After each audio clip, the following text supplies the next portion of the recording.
Kyodo via Reuters A wooden boat which drifted ashore with 8 skeletal bodies in Oga, Akita Prefecture, Japan.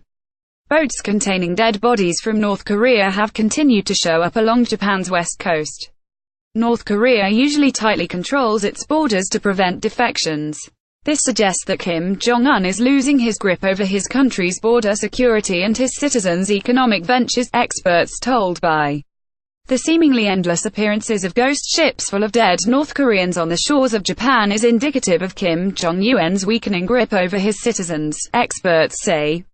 The latest took place last week, when a capsized boat containing the decayed remains of 7 bodies washed ashore in Kanazawa, a city on Japan's west coast. A badge portraying former North Korean leaders Kim Il-sung and Kim Jong-il was also found nearby. It was the second such discovery in Japan this month.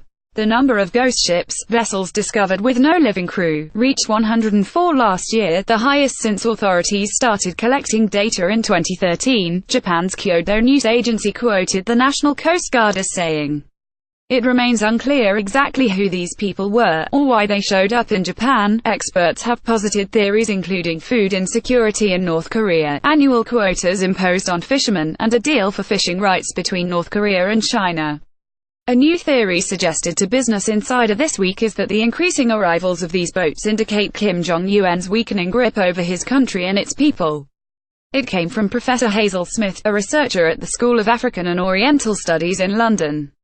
Google Maps, Business Insider. A map showing the spots where North Korean ghost ships were found between November and early December 2017. North Korea, notoriously, tightly controls its borders to prevent defections. Soldiers opened fire on one of their own who was caught in the act of defecting to South Korea last November. The army also plants landmines on various spots around its border, including the west coast, to prevent citizens from leaving and invaders from entering. Smith, who lived in North Korea from 1998 to 2001, told Business Insider, "Security is disintegrating. There was always an incentive for people to get hold of a boat to try to fish and come back and sell it and make some money, but security was always extremely tight on the coasts. You had mined beaches, you had surveillance on the coast, so the fact that this is happening is not a surprise economically. People are taking the opportunities while they can, but what it shows also is the disintegration of the state's ability to stop people going out in boats." She added that previously, obtaining boats was seen as a highly risky issue, and that only people with high security clearance could access them. Going to sea in any way was seen as first and foremost a political issue, not an economic issue, because individuals were so controlled, she said. Kyodo via Reuters. Japanese police say this wooden boat, photographed in November 2017, carried 8 men who said they were fishermen from North Korea.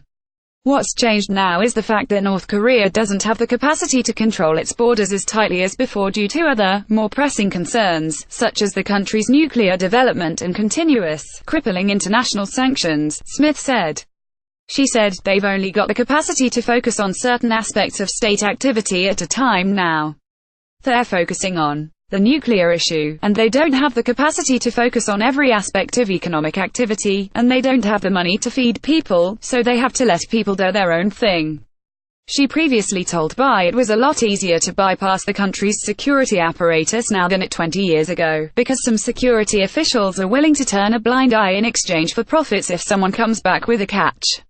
KCNA via Reuters. Kim Jong Un visits a catfish farm in Pyongyang in this photo, released in November 2017. The sheer number of the boats appearing in recent years also suggests that people were leaving North Korea as part of small enterprises rather than a monolithic state enterprise, another expert observed. It points to an opening of the North Korean economy, said Benjamin Kapzeff-Silberstein, an editor at North Korean Economy Watch. He told BY, "It may tell us something about the extent to which economic activity has been liberalized, but also put under pressure.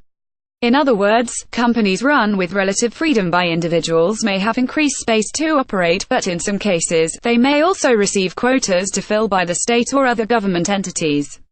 In the case of the ghost ships, while their circumstances aren't fully known, the pressure to meet quotas could explain why they need to venture further out into the ocean searching for their catch, perhaps not with adequate fuel resources on board.